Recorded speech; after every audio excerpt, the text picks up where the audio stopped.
मानुष तन जो पाया उसका सच्चा लाभ उठा ले। जीवन ये अनमोल तिहारा पल पल बीतत जात। हरि नाम सिमर राम नाम सिमर शिव नाम सिमर दिन रात। हरि नाम फिर आ गया जोशीमठ या ज्योतिर्मठ। जगत प्रसिद्ध वेदांत और दर्शन शास्त्र के महान भाष्यकार जगत पूज्य आचार्य शंकर ने इस मठ में अपनी महासाधना के श्री क्षेत्र की स्थापना की थी। उन्हीं की महासाधना से प्रेरित होकर भक्तों और सन्यासियों का दल आज भी यहाँ योग साधना किया करता है।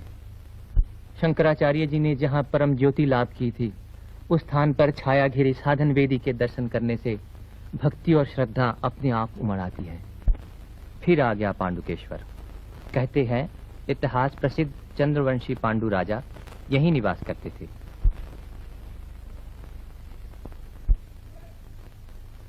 पांडुकेश्वर के नीचे ही बह चली है अलकनंदा। पुल पर से गुजरकर पहाड़ के बाद पहाड़ और कितने ही मुश्किल चढ़ाइयां चढ़ने के बाद लोकपाल के विशाल पर्वत की चोटी दिखाई देती है।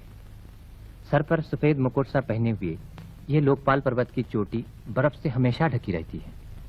बीच की भूमि पर हेमकुंड नाम का एक बहुत बड़ा सरोवर है।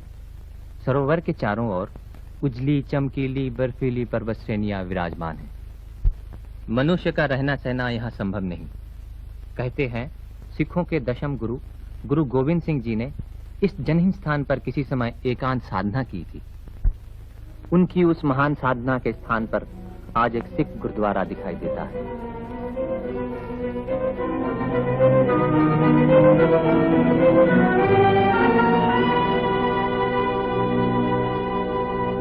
वहां से लौटने पर रास्ते में दिखाई देती है वो विशाल जलराशि जो हेमकुंड से निकलकर लक्ष्मण गंगा के नाम से अलकनंदा में आ गई है।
भाई? मुसाफिर। मुसाफिर? बैठे क्यों हो भाई? बीमार हो? नहीं जी, चल नहीं सकता। चल नहीं सकते? आओ मेरे साथ, मैं तुम्हें बाबा बद्रीनाथ के पास ले जाऊंगा। उठो, चलो भाई, आओ।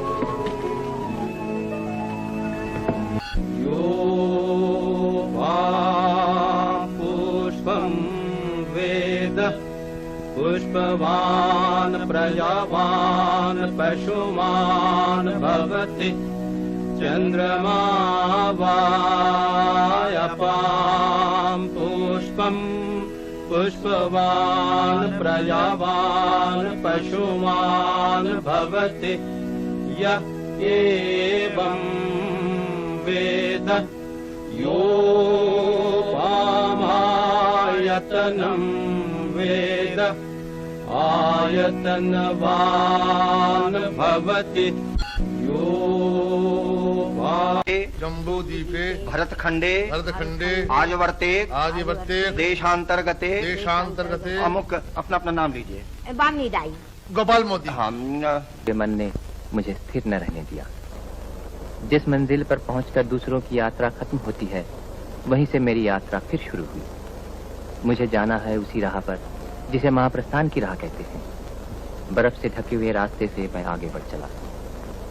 नीचे बहा चला जा रहा है पिघली हुई बर्फ का प्रवाह।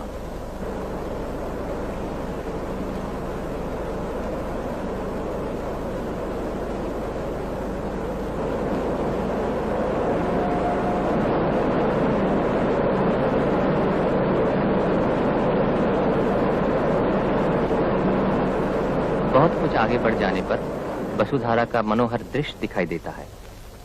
वायु द्वारा उछाली हुई जलधारा की असंख्य बूंदें चारों तरफ छिटकी पड़ रही है। रास्ता बहुत ही कठिन है, फिर भी उस गहरी परछाइयों की रहस्यमय लोक में मैंने सामने आंखें उठाई तो गिरि संकट के नीचे ही दिखाई दी वो जगह जहां पांडव पत्नी देवी द्रौपदी स्वर्गारोहण करते समय धरती की गोद में हमेशा के लिए सो गई थी।